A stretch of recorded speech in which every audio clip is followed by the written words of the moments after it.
Hello, ML16. This is my end of season preview. I guess this is the end thing to do now, so I'm gonna give it a shot and talk a little bit about my team, my off-season plans, go over the season, look at a little stats, and then talk about the move to Portland a little bit. So let's get right into it. We'll start with taking a look at my roster and looking ahead to the off-season and see what we have going on. We'll just go position by position real quick. QB, I'm solid with Jameis Winston. Uh, you already know who he is. He had a nice year of improvement. I bumped up all his accuracy stats. I think you see his deep accuracies at like 89, um, 87 without all the in-game boosts and stuff. And then his medium and deep are at 90. I mean, his medium and short are at 90 and 91 respectively with a 95 throw power. So he's progressing nicely. Mike Glennon is going to be gone after this season. We're going to try to re-sign Trevor Simeon in the offseason to act as a backup. And we might bring in one more quarterback just in case. At halfback, D'Angelo Williams will be gone after this year. Mike James, I think, will be back. And Jeremy Hill is the starter. With we got him in week 8 from the Bengals, and he didn't really kill it as far as yardage, but he came up clutch for us. He had 6 rushing touchdowns and 4 receiving touchdowns from week 8 to when he got here. He got here week 8, so between week 8 and the end of the season, he had 10 touchdowns and looks about 800, 900 yards.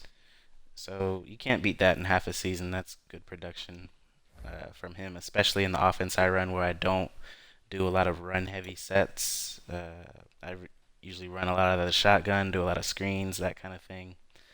I'll run out of the pistol occasionally. Fullback John Connor, just a free agent pickup. You know him from Hard Knocks.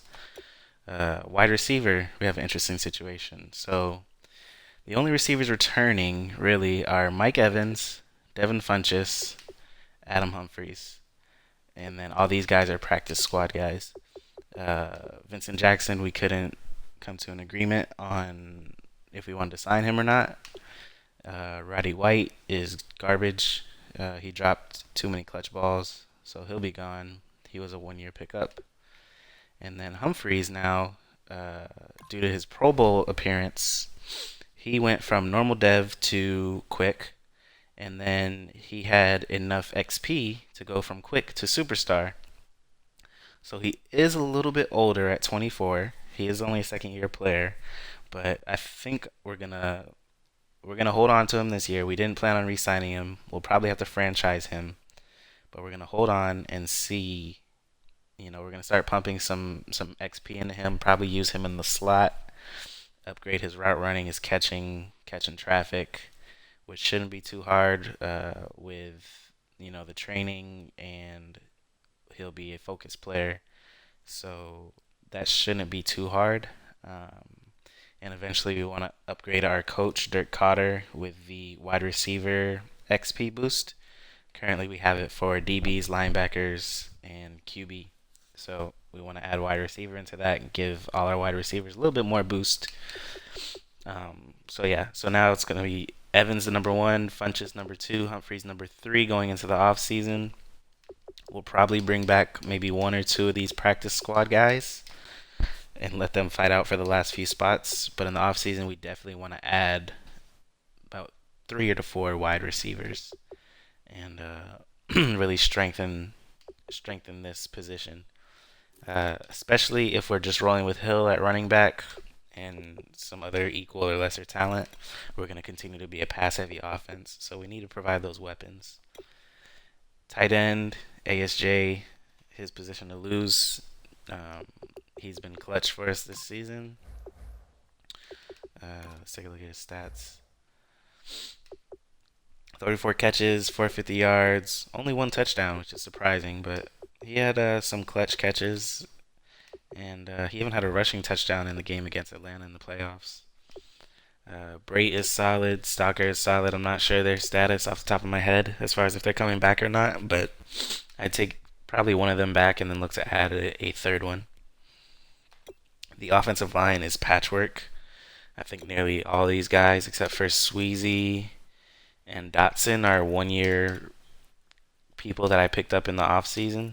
Um, we're definitely going to need to address the offensive line, which it seems like a lot of people are aiming for offensive line this offseason. So it's going to be interesting. There's going to be some bidding wars, and we're going to see what we can come home with in free agency and the draft. Um, we're going to see what we can get at offensive line. Defensive end, uh, as you guys might know, I put an emphasis on acquiring defensive line talent this season. We acquired Sheldon Richardson in a trade with the Jets. I believe it was Sheldon Richardson and Marcus Gilchrist for Vitali and Doug Martin, if I'm correct. So that trade seemed to work out for both sides. Gilchrist was a starter all season.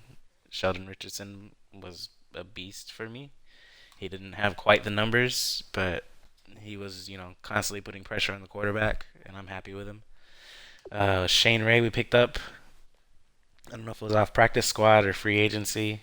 Maybe free agency. We're going to look to bring him back. He's nice and young. Gives us some 83 speed, 86 acceleration off the edge. Nice finesse moves. Probably going to look to upgrade his block shedding from 75. George Johnson we're going to let walk. He's just a little old and doesn't really fit in. Doesn't really have a role with us right now. Right end Alden Smith we picked up from the Raiders for Donovan Smith, our young left tackle. There might have been a pick involved. I don't remember.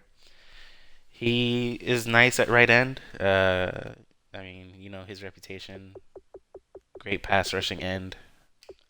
85 power, 84 finesse, 86 block shed, 88 tackle, can do it all, 91 pursuit. In our 4-3 as an end, he's really well. Golston, very solid. Couldn't come to an agreement on his contract. We're going to let him walk, hit free agency. He made a few plays for us. He didn't see much time. Let's see what he produced this year for us. 2 sacks, 14 tackles, and doesn't tell you how many downs he played. And 237 downs, played 13 games as a backup. That's not bad. Jacquez Smith, we're bringing back. He's just, quick, speedy edge rusher. Definitely needs some polish, but in a reserve role in case of injury. In limited situations, we're okay with him being on the field. McCoy and Darius holding things at the defensive tackle spots. Both those guys are coming back. Akeem Spence will not be back. He's solid. We just couldn't come to an agreement on the contract. We'll probably look to add 2 more defensive tackles in free agency or the draft, just for numbers. Excuse me.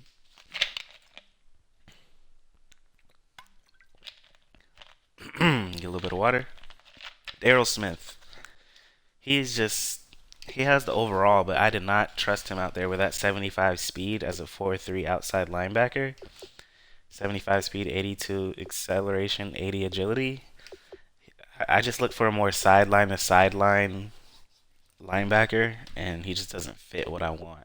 We didn't re-sign him. Never had intentions of re-signing him. He played limited snaps. Nerion Ball was a practice squad guy who actually started for us for a few games. We had a lot of linebacker injuries this season. So he gave us 15 tackles, 2 tackles for loss, which isn't bad, He wasn't a liability ever, so, that's good. Let's see how much time he played. 185 snaps, so that's not bad. Middle linebacker Quan Alexander, my favorite player. He's gonna be here. Probably never gonna trade him. Um, he missed about 5 games. We're gonna continue to try to improve him. 87 speed, 90 acceleration. He's an athlete. Probably gonna continue to improve his coverage. It's gonna be our main focus and play recognition. Now, right outside linebacker. I have a ton of right outside linebackers right now. One, two, three, four, five, six, seven right outside linebackers. Levante, you know who he is. I don't really need to talk about him. Elandon Roberts was a strong safety on the Texans practice squad who I grabbed, and actually he started for a good chunk of the season. That I started him at left outside linebacker, but that left outside linebacker spot was just plug and play all year, trying to find the right guy. 30 tackles, 5 tackles for loss, a sack, a deflection, forced fumble. You can't from a practice squad guy. That's awesome. Played 314 downs, started maybe 4 or 5 games. Nick Vigil, also another clutch practice squad guy. Uh, First year he was a rookie. Now he'll be going into his second year out of Utah State. 53 tackles, 6 tackles for loss, 2.5 sacks, an INT, and a forced fumble.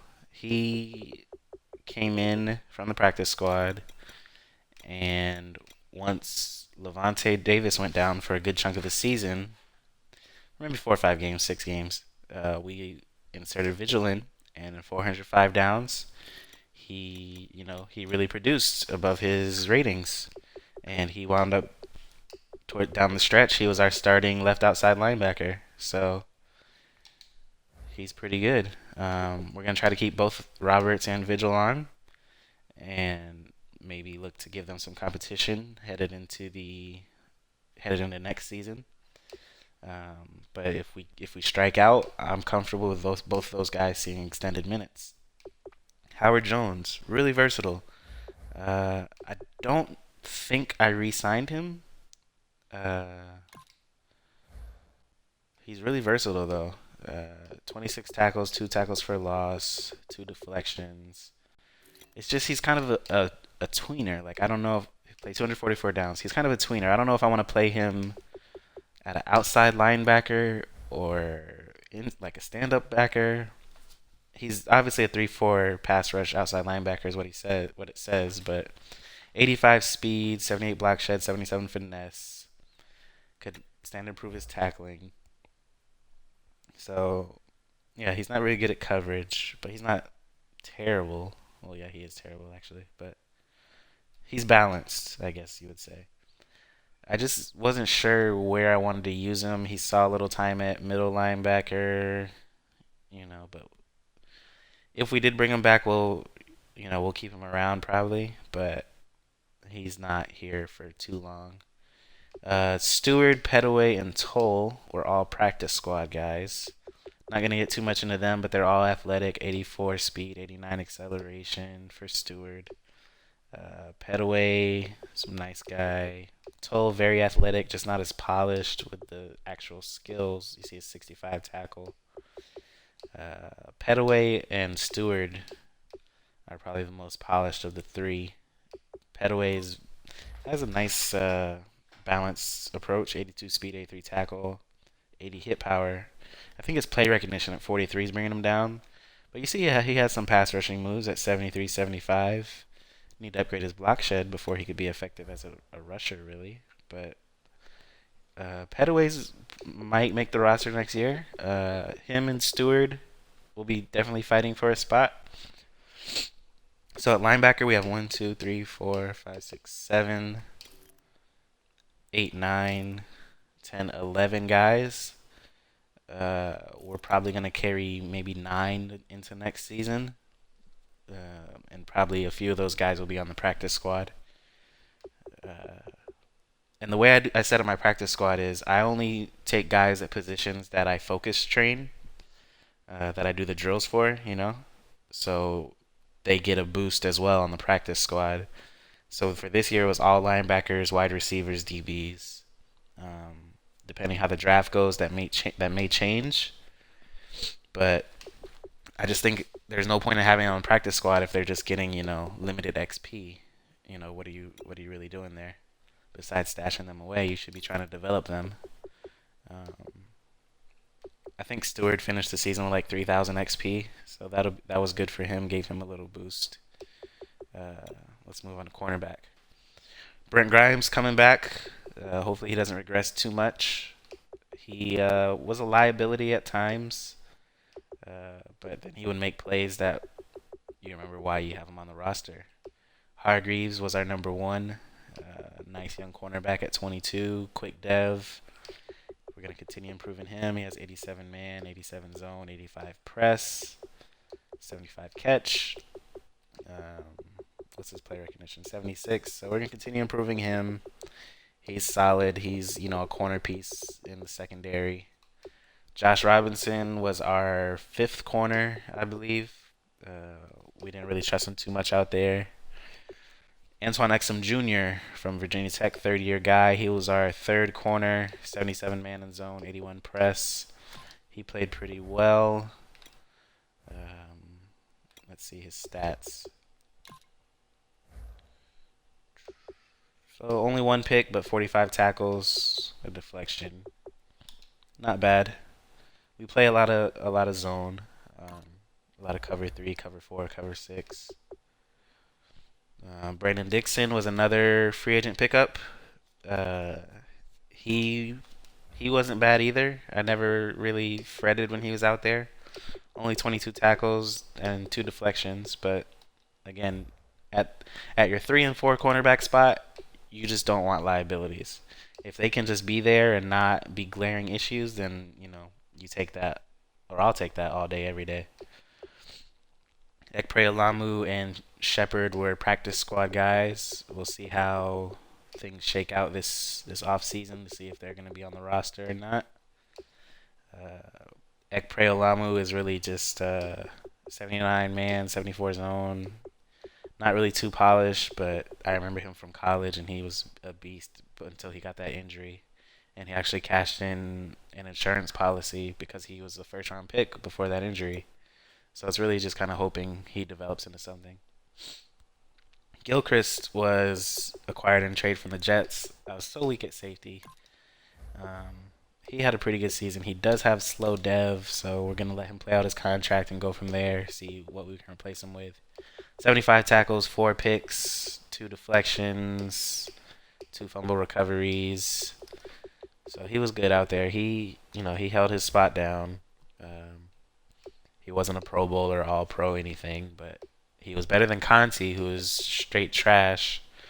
Who I'm not sure if he's coming back. I hope he's not coming back. Jesus, I don't even want him on the field.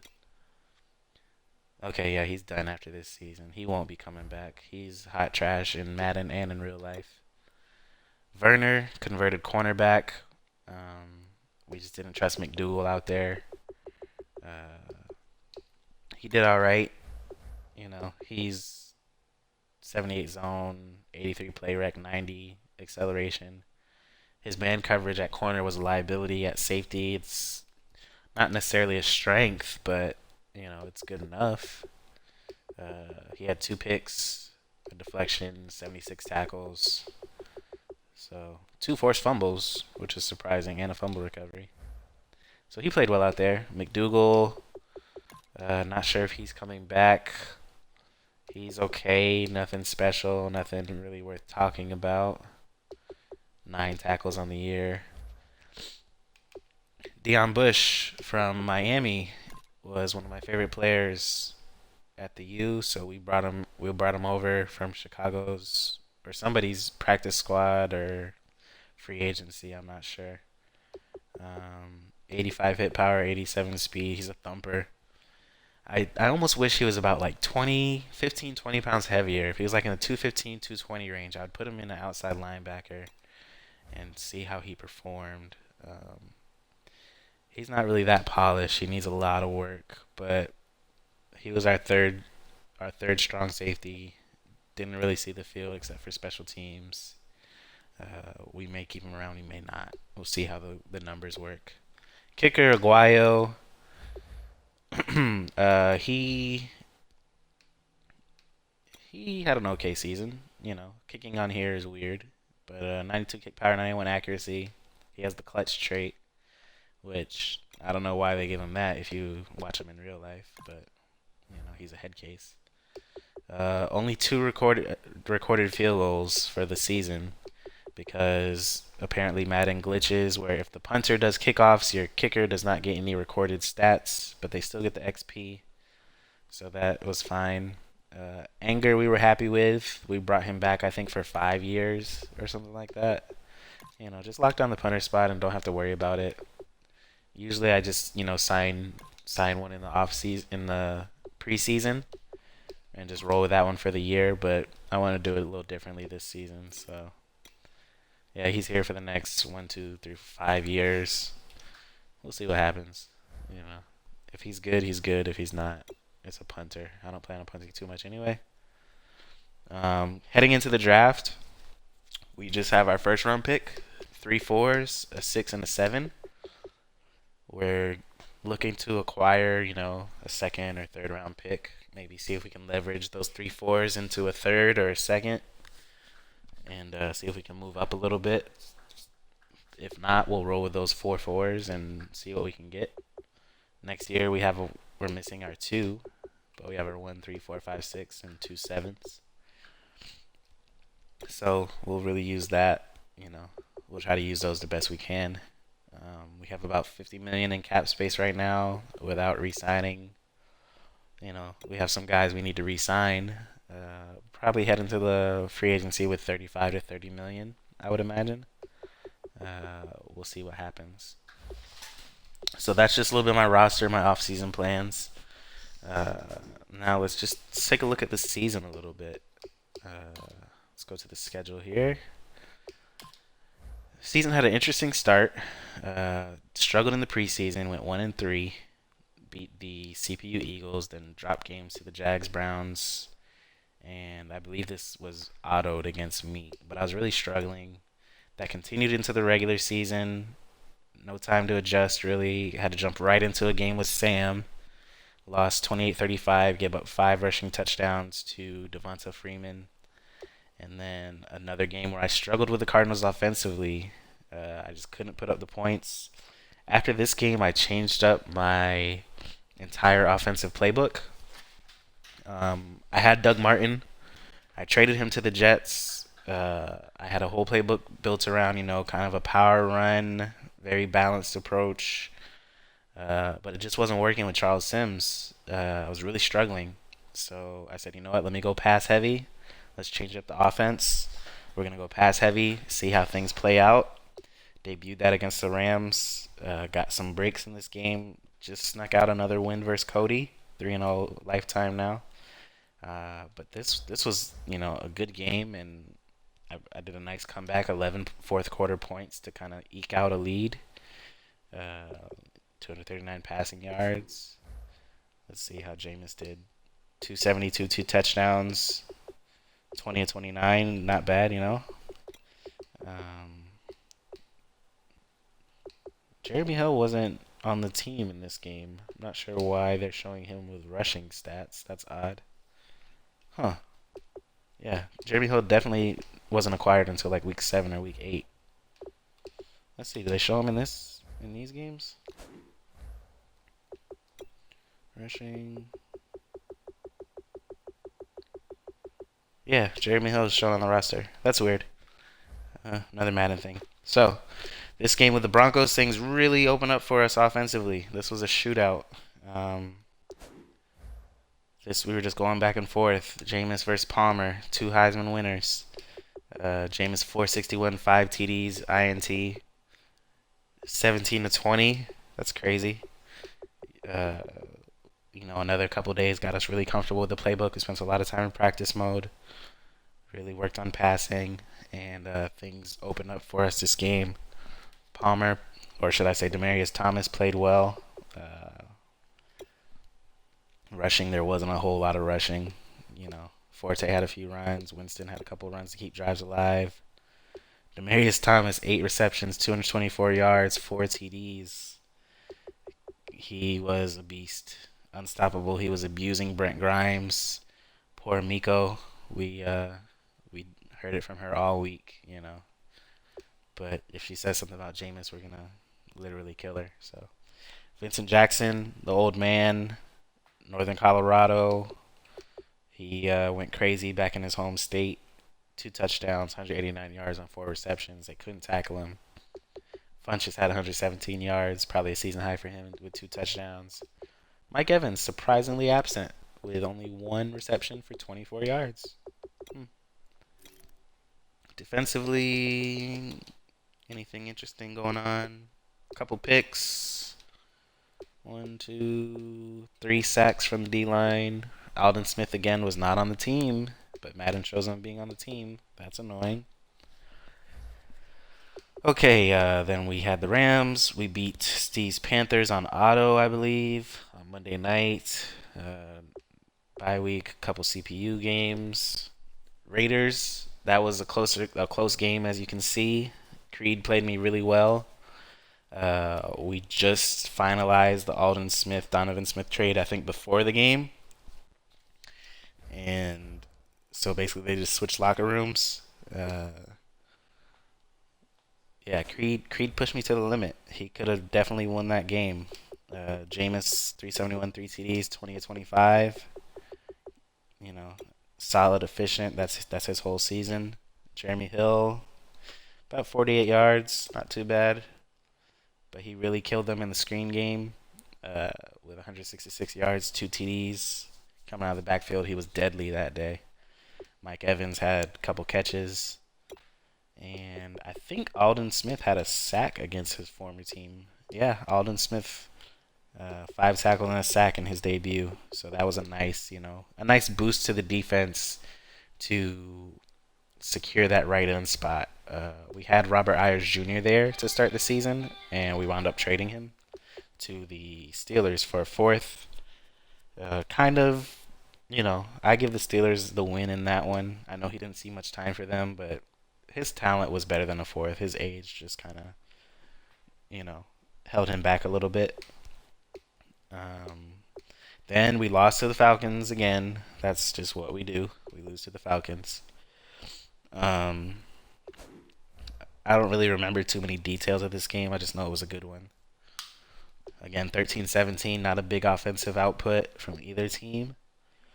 Jameis had a touchdown, 10 yards, 16 of 25. Matt Ryan a ridiculous 15 of 16. We limited Freeman, 22 carries. You could tell they wanted to establish a run, but only 2.8 yards per carry. Hill, 5 receptions. Jones, 5 receptions. Again, not a big offensive game from either side. There's Howard Jones, who we talked about, that in-betweener. He had a 9-tackle game this game. So sometimes you get those, those weird outlier performances. No sacks, no INTs from either team. Like I said, just a chess match, a brawl, just a defensive battle. We rebounded with some CPU wins against the Bears and the Chiefs. And then this game versus the Seahawks. Top 5 game league-wide of the season. It's on the YouTube. You need to watch this game. Seriously, you need to go watch it. If you're on your lunch break tomorrow or whatever, you're bored, you don't know what to do, go watch this game. Nice track meet between me and Derek. I don't think I could stop Jimmy Graham all day. Winston struggled, 354 yards, but no touchdowns. 2 interceptions. 4 sacks 4 times. Still 21 to 30, but just could not find the end zone, Russell Wilson was 425. He was killing us. Hill had 2 rushing touchdowns. Those were if I remember, those were short yardage touchdowns, Every yard was fought for. Vincent Jackson played well. 9 receptions, 176 yards. It was Curse and Graham who were killing us. 15 receptions between them, 300-something yards, 2 touchdowns. They were just killing us all day. We'd focus on Curse, Graham would be open. We'd focus on Graham, Curse would be open. So we really struggled that way. Let's see. Michael Bennett was killing us with 4 sacks. Killing us. Alden Smith had a sack. And Again, Jameis threw a couple of picks. Levante had a pick. It's just a really great game. My description is not doing it justice. It went to overtime. Um, One of the few games to go to overtime this season. Derek is, a tough user, uh, and just it was a really fun game. I think even he said it was, his favorite loss so far. Um, it was just a really fun game to watch again. Let's see what's next. Then a couple more CPU games. Chargers. I think yeah. This season we had one more user game, so this was all CPU. Chargers, Saints, 28-10, 28-10. Played Joe and his Cowboys. Had a nice day. I think Joe was just getting back from his honeymoon, so he definitely was rusty. Jameis 252, 3 touchdowns. Jameis led the rushing effort that day. Interesting.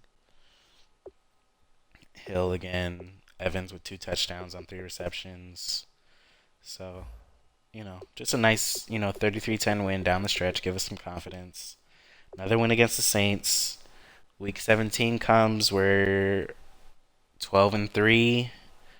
I think Meat is 12-3 as well, or 12-11-4, something like that. Yeah, Meat's 11-4. I'm 12-3. If I win, I can get the bye. Uh, if I lose, I got the 3 seed, which wound up happening. Going into the game, I kind of forgot about that, and I didn't take it that seriously. For some reason, I thought I had the second round. For some reason, I thought I had the 2 seed locked up already, and that was my fault. And Carolina, 28 first quarter points against me. I could do nothing right. I was fumbling. I was throwing picks. It was just terrible, terrible game. No first quarter points for me. Down 31 nothing at halftime. No first half points. So at halftime, I pulled the starters. 5 turnovers. I didn't have 5 turnovers in a game all season. Halftime, pulled the starters. Let Trevor Siemian get some action. He threw 3 touchdowns, 184 yards. So it was good to get him some game time action, but that game, came back and bit us a little bit. But that's just how the season goes sometimes. It's my fault. In the playoffs, we met our old friend Sam again, and again it was a typical Matt Sam game, right down to the wire. No team ever out of it. Uh, it's just one of those games. At halftime, it's 24-10. I couldn't get anything really going offensively. Second half, offense opened up. I stormed back, tie it up 24-24. And just down the stretch, just a couple turnovers. Sam makes a few plays when I don't. Had a fumble, I think, interception. Another good game that if it's not on the YouTube, it will be after this. When I suggest you go back and watch. I think we had like 8 viewers or whatever. It's a really good game. Evans was invisible, really. Had a chance to win it on towards the end there. Was, driving down the field, trying to get in, just see what I can get. Hitting Vincent Jackson a few times on little, flag routes, out routes. Moving down the field, trying to get closer, trying to get closer. I get some time. Evans one-on-one deep in the end zone. That's what you want. And he just doesn't go up and make a play on the ball. And Devon House comes down with the interception and secures the win for the Falcons. Ends our season. So we win the division, but they sweep us 3 times and end our season. So, but we won the division. So woohoo. So that does it for the season. It was a good season overall. 12-4. Won the division. You can never,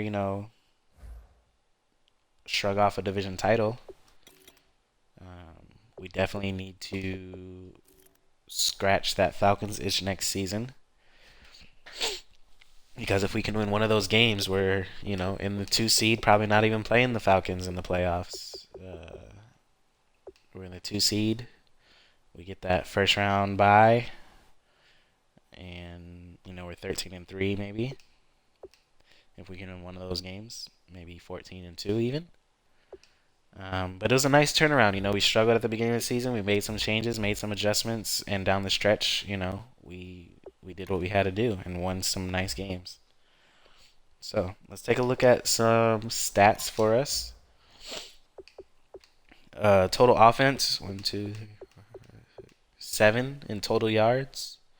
That's probably a ML16 high for me, or Madden League 16 high. I don't think I've ever been that high in total offensive yards.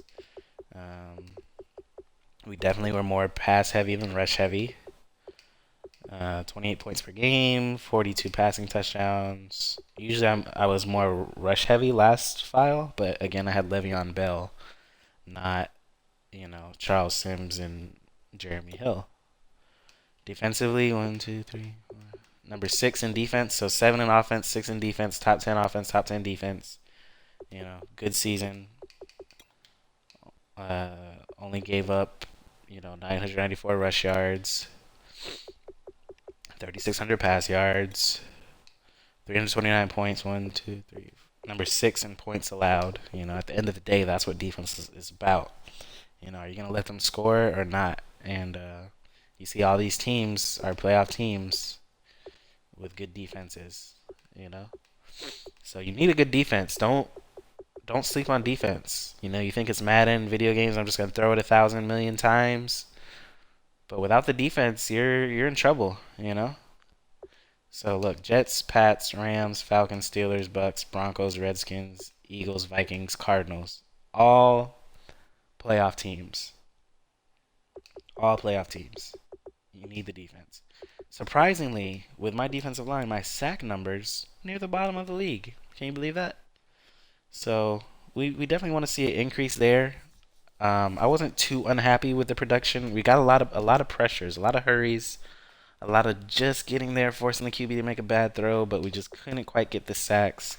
But when we did, we forced some fumbles. We had 11 forced fumbles this season, fumble recoveries actually. Tied for third with a whole bunch of other people. We definitely want to see our INT numbers go up. We're near the bottom of the league in INTs, bottom of the league of sacks, which historically doesn't bode well for a good defense. But we didn't give up the yardage, we didn't give up the points, so that was a nice, interesting little fact nugget for you. Near the bottom of the league of sacks and INTs, but still we field, the number 6 or 7 defense, whatever it was. So if we can improve those numbers, we should take a jump next season as far as defense goes. 53% on third downs, top 5 in the league in that. Didn't run many fourth down attempts. Look at me, 23 fourth down attempts. Jesus. You sure all those were appropriate situations, Meat? I don't know. I'm just saying. 5 2-point conversion attempts, 40%, nothing to write home about there. Red zone efficiency, let's see. We probably weren't even in the red zone that much. 73%, okay. Defensively, 38 red zone trips. Only allowed 38 red zone trips, which is pretty good. Top 10 looks like. And of that, they've only scored 73% of the time. 20 touchdowns, 8 field goals. Not too bad. Penalties, we had a lot of penalties. Like mid-table for penalties, it looks like. Turnovers, our differential was 4. We had about 6 turnovers down the stretch, so that really hurt us. We could have been like at 10 more up here. Giveaways. We actually had the fewest giveaways of any user this year. These are users now, Jags and Bears. But, fewest giveaways. You can't bat your eyes at that. We did a good job of holding on to the ball, except for those final 2 games where, again, we had 6 turnovers. So that number could be even higher at, 17 would be right here, top of the league, really. We threw 20 interceptions, and we lost 3 fumbles, which is, tied for best with the Ravens. Dan. Takeaways, Falcons are way down there. Um, explains their differential. But takeaways, we really need to increase that number. Only 16 interceptions again, which is not that good. But we had a lot of fumble recoveries. But again, we increase our sacks, we increase our interceptions, and that's just going to help out, everything. Um, so that was a good, interesting, good season statistically. Yearly awards, I know, on the NFC side, it's the Vikings show, but we did come away with best wide receiver for Mike Evans. He really had a good year. So, we're looking forward to keeping him along. Winston was number 2 for quarterback. I think that's probably about it as far as award finalists. Yeah. So Winston and Evans, they are who we thought they were, and they're really good players. Weekly awards, we won some weekly awards. I think in where is it? One of these weeks, Mike Evans broke, yeah, week 16 against the Saints. Mike Evans broke the game record for receiving yards, uh, which was set by Marquise Goodwin earlier in the season from Buffalo. 15 receptions, 359 yards. Uh, we were, hitting him all over. Deep routes, slants, curls, in routes, out routes, flags, posts. We really, made an effort of getting him the ball, letting him get in rhythm, and seeing what we could get out of him. So yeah, and then I guess now we'll talk a little bit about the relocation. We're becoming the Portland Riverhogs to start next season. We're leaving Tampa. Initially, it came down to Boston, Portland, Houston, and LA, and then add Mexico City. So that was the final 5. But something about Portland just drew us to it. They have the hardcore fan base, small market, but hardcore fan base. The fans are gonna come out, and we're looking forward to an excited, passionate fan base, which sometimes we might have lacked a little bit in Tampa. So that'll be a nice change. I like the jerseys. You can find my Reddit post if you want to see a picture of those. For the stadium, we went with the deluxe traditional. It's gonna be open, open bowl type stadium. We're gonna welcome the bad weather. We're not going into a dome. Football's meant to be played outside. Sorry. Um, so we're looking forward to that. We're looking forward to a productive off season where we can, kind of plug up the holes on the O line, maybe add a few receivers. Defensively, we're gonna, try to bring in some secondary talent. We're happy with our front 7 right now. We just need to add depth there. Super Bowl's left over. It's gonna be Nick Arnold versus Nick is it Fonsky or Fansky? I don't know. I don't really care either one. Um, whichever one he doesn't prefer, I'll go by. Stefanski? I think that's it. Or is it Fonsky? I don't know. Now I sound like Dave trying to come up with names for Hackenberg. Um, Super Bowl prediction, I'm going to take the Steelers by 10 points. So we'll see how that goes. I would love to talk about some of these college players, but I'm not giving you guys any scouting info you might not have. Sorry. Um, so thanks for watching. Thanks for taking this journey with me. Looking forward to a fun off-season, fun draft. Remember to not sign practice squad players off CPU teams because that makes more work for me having to go through and notify people. So hope everyone has a good off season, has a good day. Talk to you later.